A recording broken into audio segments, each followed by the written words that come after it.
ओम शांति शांति शांति। ओम मित्रों, आज दिवाली का पर्व है, अमावस्या का दिन है। आज के ही दिन महर्षि दयानंद सरस्वती का निर्वाण दिवस भी है। आज के ही दिन महर्षि दयानंद सरस्वती हमें छोड़ करके चले गए थे। उनका जाना भी एक अद्वितीय घटना है। आज हम उनको याद करते हैं और उनके बताए हुए रास्ते पर चलने का प्रयास करते हैं।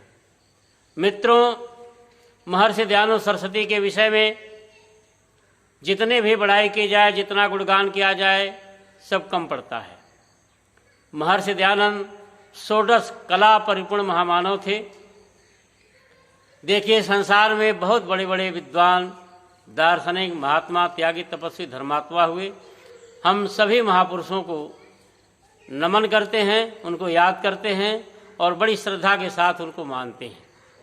लेकिन महर्षि दयानंद सरस्वती उन महापुरुषों में सबसे विशेष थे, क्योंकि महर्षि दयानंद सरस्वती सभी कलाओं के सागर थे, षोडश कला परिपूर्ण महामानव थे।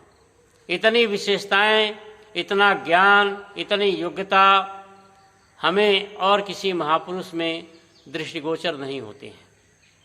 देखिए, कोई बहुत बड़ा विद्वान है तो शास्त्रार्थ महारथी नहीं है, कोई शास्त्रार्थ महारथी है तो योगी नहीं है, कोई योगी है तो अच्छा वक्ता नहीं है, कोई अच्छा वक्ता है तो अच्छा लेखक नहीं है। इस तरह से हम देखते हैं संसार के सभी महापुरुषों में कोई न कोई कमी मिलती है कि जिस प्रकार से कोई शारीरिक रूप से दुर्बल होगा, यदि शारीरिक रूप से ठीक ठाक है, स्वस्थ है, सुंदर है, बलशाली है, तो उसके अंदर उसका कृतित्व उतना अच्छा नहीं है। कोई न कोई कमी अवश्य मिलेगी। कोई अच्छा वक्ता नहीं है तो कोई अच्छा लेखक नहीं है, कोई शास्त्रार्थ महारथी नहीं है। किसी के अंदर ये सारी विशेषता हैं लेकिन योगी नहीं है। अच्छा, कोई योगी भी है, लेखक भी है, वक्ता भी है, तो शास्त्रार्थ महारथी नहीं है। इन सब के होते हुए भी हम देखते हैं कि यदि सारी विशेषताएं किसी के अंदर हैं, तब भी हम देखते हैं कि वह योगी नहीं है। इस तरह से संसार के सभी महापुरुषों में कोई न कोई कमी अवश्य मिलेगी। देखिए, आजकल स्वामी विवेकानंद की बड़ी चर्चा है। हम भी उनको बड़े आदर और सम्मान के साथ देखते हैं। स्वामी विवेकानंद जी महाराज जब विदेशों में भ्रमण कर रहे थे, उस समय देश का नाम जो है ऊंचा किया उन्होंने। उस समय यूरोप में जो भारतीय शिक्षा प्राप्त कर रहे थे, आधुनिक शिक्षा से प्रभावित होकर के बहुत से नौजवान धर्म से विमुख होते जा रहे थे।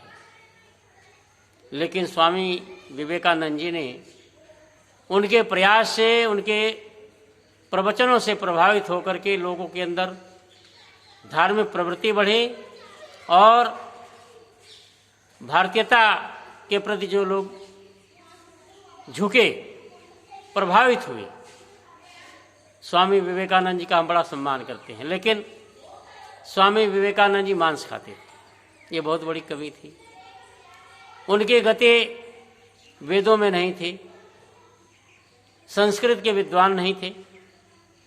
तो इस तरह से देखते हैं, लेकिन फिर भी आज समाज में उनका बड़ा मान सम्मान है। सरकार भी बहुत ज़्यादा, ऋषि दयानंद से ज़्यादा मान सम्मान भारतीय सरकार स्वामी विवेकानंद जी का करती है। लेकिन हम देखते हैं धरातल पर उतर करके महर्षि दयानंद सरस्वती के अंदर जो विशेषताएं थी, जो योग्यताएं थीं और जैसा उन्होंने कार्य किया इस देश के लिए, इस देश के उत्थान में, मानव समाज के उत्थान में, देश की स्वतंत्रता में और देश की संस्कृति को सुदृढ़ करने में, राष्ट्रभाषा के उत्थान में, इतना किसी भी महापुरुष का योगदान नहीं है। यह इस प्रकार से जितने भी निष्पक्ष विद्वान हुए हैं, लेखक हुए हैं, वक्ता हुए, सबने स्वीकार किया है। और ऋषि दयानंद की छाप किधर नहीं पड़ी, चाहे लेखक हो, चाहे नेता हो, चाहे समाज सेवी हो, चाहे धार्मिक हो, चाहे समाज सुधारक हो, सब लोग महर्षि दयानंद सरस्वती से प्रभावित थे। और हिंदू समाज के ही नहीं, अन्य समाज के लोग भी, चाहे मुस्लिम हो, चाहे ईसाई हो, चाहे बौद्ध हो, चाहे जैन हो, और हिंदू समाज के सभी मत संप्रदायों के लोग भी महर्षि दयानंद सरस्वती से कहीं न कहीं प्रभावित थे। और देखिए आज हिंदू समाज जो छुआछूत आदि का विरोध करता है, इसमें महर्षि दयानंद सरस्वती का ही योगदान है। सबसे पहले पहल महर्षि दयानंद सरस्वती ने करी, और आर्य समाज ने तो न मालूम छुआछूत, जात पात, पाखंड, महिलाओं के शिक्षा के ऊपर न मालूम कितने आंदोलन किए, कितने संघर्ष किए। तो महर्षि दयानंद सरस्वती सभी महापुरुषों में सबसे विलक्षण है, सबसे बेनजीर है, बेमिसाल है। आइए आज हम उनको अपनी श्रद्धांजलि देते हुए आज उनके शास्त्रार्थों की चर्चा करते हैं। तो हम देखते हैं महर्षि दयानंद सरस्वती शास्त्रार्थ समर के विश्व विजयी योद्धा थे। देखिए, शास्त्रार्थ एक ऐसी कला है कि सत्यासत्य का निर्णय करने के लिए, झूठ का पर्दाफाश करने के लिए, अहिंसात्मक विचार व्यक्त किया जाता है, अहिंसा का सहारा लेकर के, और वाक युद्ध किया जाता है। शास्त्रार्थ का शाब्दिक अर्थ होता है शास्त्रों का सही अर्थ करना। तो शास्त्रार्थ तो वही कर सकता है जो शास्त्रों को जानता हो। तो इस प्रकार से संसार में बहुत से मत संप्रदाय हैं, सभी मत संप्रदायों के अलग अलग धर्मशास्त्र हैं, मजहबी किताबें हैं। अपने मतानुसार सब लोग अपने ही शास्त्र को धर्मशास्त्र मानते हैं। तो इस तरह से महर्षि दयानंद सरस्वती जब समाज सुधार के कार्य में उतरे तो जगह जगह पर उनका शास्त्रार्थ होता था। कुछ बड़े विश्व प्रसिद्ध शास्त्रार्थ हैं, जैसे बनारस का शास्त्रार्थ। महर्षि दयानंद सरस्वती जब बनारस में पहुंचे तो उन्होंने घोषणा की कि वेदों के पढ़ने का अधिकार मानव मात्र को है। वेदों में मूर्ति पूजा आदि कहीं नहीं है, छुआछूत पाखंड कहीं नहीं है, वर्ण व्यवस्था जन्म से नहीं कर्म से है, ईश्वर अवतार नहीं लेता, ईश्वर निराकार है, सर्वत्र है और सबका है। इस प्रकार से महर्षि दयानंद सरस्वती ने घोषणा की तो काशी के विद्वान लोगों में खलबली मच गई और राजा से आग्रह करके उन्होंने शास्त्रार्थ का आयोजन कराया। बड़ी तैयारी के साथ विद्वान लोग आए और लगभग 25 विद्वान जाने माने देश के जाने माने 25 विद्वान एक तरफ बैठ गए। जनता भी उनके साथ थे। महर्षि दयानंद सरस्वती अपने एक शिष्य के साथ अकेले शास्त्रार्थ करने के लिए बैठ गए। दोनों के तरफ से वाक युद्ध हो रहा है, प्रश्न पूछा जा रहा है, उत्तर दिया जा रहा है, और इस प्रकार से शास्त्रार्थ होते होते अंत में सभी 25 विद्वान निरुत्तर हो गए और धराशायी हो गए। महर्षि दयानंद सरस्वती अकेले ही उन 25 विद्वानों को परास्त कर दिए। इस तरह से काशी का शास्त्रार्थ विश्व प्रसिद्ध शास्त्रार्थ है। इस प्रकार का शास्त्रार्थ संसार के इतिहास में कहीं नहीं मिलता है। और महर्षि दयानंद देखो, अकेले ही 25 विद्वानों के सामने खड़ा होना ही कितनी बड़ी बात है। और महर्षि दयानंद सरस्वती अकेले ही 25 विद्वानों को परास्त की, निरुत्तर कर दिया। लेकिन उन 25 विद्वानों में बहुत से ऐसे थे छली कपटी, जिन्होंने छल और बल का सहारा लिया और महर्षि दयानंद के साथ दुर्व्यवहार करने का भी प्रयास किया। लेकिन महर्षि दयानंद सरस्वती योगी थे, समाधिस्थ पुरुष थे, किंचित मात्र भी विचलित नहीं हुए। तो मेरे मित्रों, जिन लोगों ने शास्त्रार्थ को देखा था उन्होंने लिखा है कि इस प्रकार का धैर्य, साहस और विद्वता, योग्यता उन्होंने अपने जीवन में कभी नहीं देखी। तो मेरे मित्रों, महर्षि दयानंद ने इस प्रकार से हिंदू समाज के प्रतिनिधि के रूप में उपस्थित वहाँ 25 विद्वानों को महर्षि दयानंद सरस्वती ने अकेले ही पराजित किया था। इसके बाद जगह जगह पर शास्त्रार्थ होते रहे, पग पग पर शास्त्रार्थ होते रहे, और महर्षि दयानंद भारत के जितने भी मत संप्रदाय थे, कि जितने भी मजहब थे, सभी मजहबों के धर्माचार्यों को, उनके प्रतिनिधि को, उनके विद्वानों को शास्त्रार्थ करते रहे। अपने जीवन में कभी भी कहीं पर भी पराजित नहीं हुए। बड़े बड़े मौलवी, बड़े बड़े पादरी और बड़े बड़े बौद्धाचार्य, जैनाचार्य, कबीरपंथी, नानकपंथी, सब लोगों से महर्षि दयानंद का शास्त्रार्थ होता रहा और सब लोग जो है पराजित होते रहे। फिर उसके बाद महर्षि दयानंद सरस्वती का शाहजहांपुर के चांदपुर के मेले में एक बहुत बड़ा शास्त्रार्थ हुआ, जिसमें संसार के सभी मत संप्रदायों के प्रतिनिधि उसमें उपस्थित थे। इस्लाम मत के मानने वाले और देवबंद विश्वविद्यालय के संस्थापक विश्व प्रसिद्ध मौलवी मोहम्मद कासिम भी वहाँ उपस्थित थे। पादरी अलकाट भी उपस्थित थे और बहुत से पौराणिक पंडित, बौद्ध मत के मानने वाले, जैन मत को मानने वाले, कबीरपंथी आदि बहुत से विद्वान वहाँ उपस्थित थे।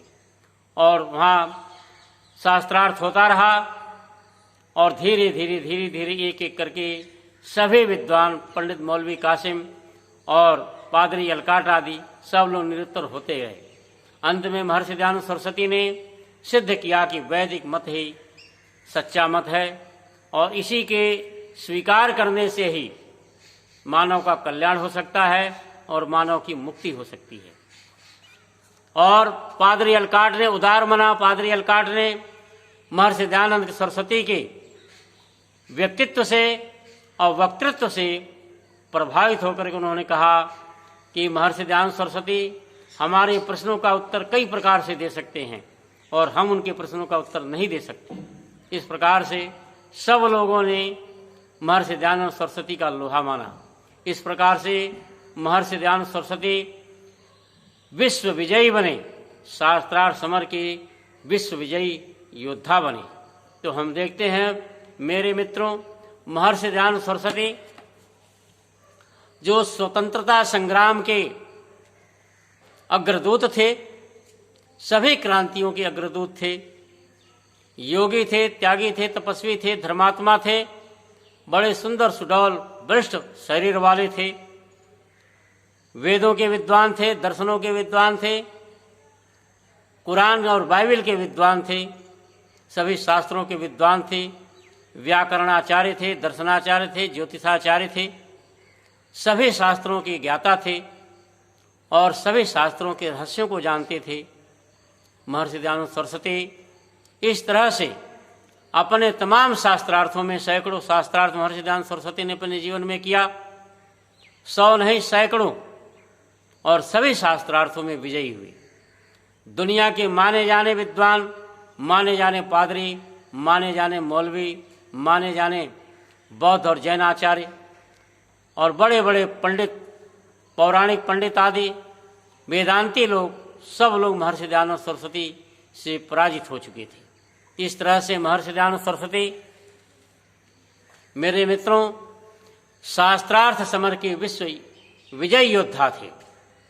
आज महर्षि दयानंद सरस्वती का निर्वाण दिवस है। मेरे मित्रों, उनका निर्वाण भी अद्वितीय था, अनुपम था, बेमिसाल था। देखो, उनको जहर देने वाला जहर दे दिया। महर्षि दयानंद सरस्वती जैसे दूध पिए, थोड़ी देर के बाद उनके पेट में दर्द हुआ, उनको आभास हो गया कि लगता है दाल में कुछ काला है, शायद जहर दे दिया गया। दूध देने वाले को बुलाकर पूछते हैं, वह भी जो है दूध देने के पश्चात उसको भी पश्चाताप हो रहा था, उसने स्वीकार कर लिया। महर्षि दयानंद सरस्वती ने देखा इसने तो बड़ा अनिष्ट किया है। महर्षि दयानंद सरस्वती को चिंता हो गई, तो देश और समाज की चिंता हो गई, समाज सुधार की चिंता हो गई और जहर देने वाले की चिंता हो गई। उनको अपने शरीर की चिंता नहीं, अपने प्राणों की चिंता नहीं, और उन्होंने कहा कि तूने तो बड़ा अनिष्ट किया है, मेरा अधूरा कार्य रह गया, अब न मालूम क्या होगा, लेकिन तू जा, यहाँ से भाग जा। तो उसने पूछा मैं कहाँ जाऊं? महर्षि दयानंद सरस्वती ने विचार किया कि नेपाल देश स्वतंत्र है। उन्होंने कहा तू जा, नेपाल चला जा। फिर जाते हुए महर्षि दयानंद सरस्वती ने पूछा अच्छा बता तेरे पास कुछ पैसे हैं कि नहीं है? तो निहत्था तो नहीं जा रहा, खाली हाथ तो नहीं जा रहा। उसने बताया महाराज मेरे पास पैसे नहीं हैं। महर्षि दयानंद सरस्वती ने उसको 500 रुपये दिया और कहा इससे अपने खाने पीने का मार्ग का प्रबंध करना और तू जल्दी शीघ्र ही यहाँ से भाग जा, नेपाल चला जा, नहीं तो निश्चित रूप से यहाँ के राजा तुझे मृत्यु दंड देंगे। वह प्राणघातक इस प्रकार से महर्षि दयानंद सरस्वती प्राणघातों को क्षमा करके, देखो संसार में बहुत बड़े बड़े करुणा के, दया के, प्रेम के सागर हुए हैं, बड़े बड़े क्षमाशील महापुरुष हुए। हम उन सभी महापुरुषों को वंदन करते हैं, अभिनंदन करते हैं, उनका सम्मान करते हैं। गौतम बुद्ध हुए, ईसा मसीह हुए, ये सब लोग बड़े बड़े महापुरुष थे। ईसा मसीह भी जब उनको जहर दिया गया तो उन्होंने खुदा से प्रार्थना की हे खुदा तो इनको माफ़ कर देना, क्योंकि ये जो कर रहे हैं ये अज्ञानता बस कर रहे हैं। लेकिन जब जहर दिया गया, जहर का जब प्रभाव बढ़ा, शरीर में दर्द बढ़ा, तो उनका धैर्य छूट गया और उन्होंने कहा हे खुदा तूने मेरा साथ छोड़ दिया, हे खुदा तूने मेरा साथ छोड़ दिया। उनका धैर्य टूट गया। लेकिन मेरे मित्रों महर्षि दयानंद सरस्वती को देखो, जहर देने वाले को क्षमा भी किया, मार्ग भी बताया और मार्ग व्यय भी दिया, उसकी सहायता भी करी। ऐसी मिसाल, ऐसा उदाहरण सारे संसार में कोई दिखा दे, नहीं दिखा सकता। मेरे मित्रों महर्षि दयानंद सरस्वती जिस प्रकार से अद्वितीय विद्वान थे, अद्वितीय लेखक थे, अद्वितीय वक्ता थे, अद्वितीय शास्त्रार्थ महारथी थे, उसी प्रकार से उनका व्यक्तित्व भी अद्वितीय था। ऐसा त्यागी तपस्वी धर्मात्मा, करुणा दया प्रेम का सागर संसार में हमें तो दृष्टिगोचर नहीं होता।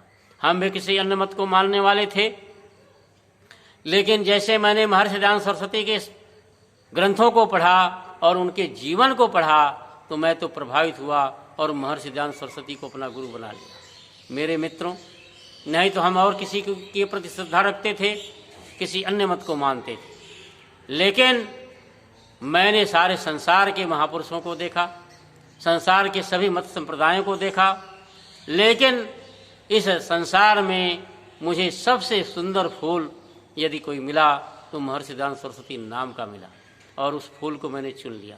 तो मेरे मित्रों आप भी यदि अपने जीवन को धन्य करना चाहते हैं और सत्य मार्ग पर चलना चाहते हैं तो आपको भी महर्षि दयानंद सरस्वती को अपना गुरु स्वीकार करना चाहिए और महर्षि दयानंद बताए हुए रास्ते को स्वीकार करना चाहिए। आइए, आज दिवाली का पर्व है, महर्षि दयानंद सरस्वती का निर्वाण दिवस है। हम जो है उनको अपनी श्रद्धांजलि व्यक्त करते हुए सभी मानव में मानवता का प्रचार करें, करुणा दया प्रेम का प्रचार करें, इंसानियत का प्रचार करें। सबसे बड़ी श्रद्धांजलि महर्षि दयानंद सरस्वती की यही होगी कि सभी मानव मिल करके एक साथ रहें।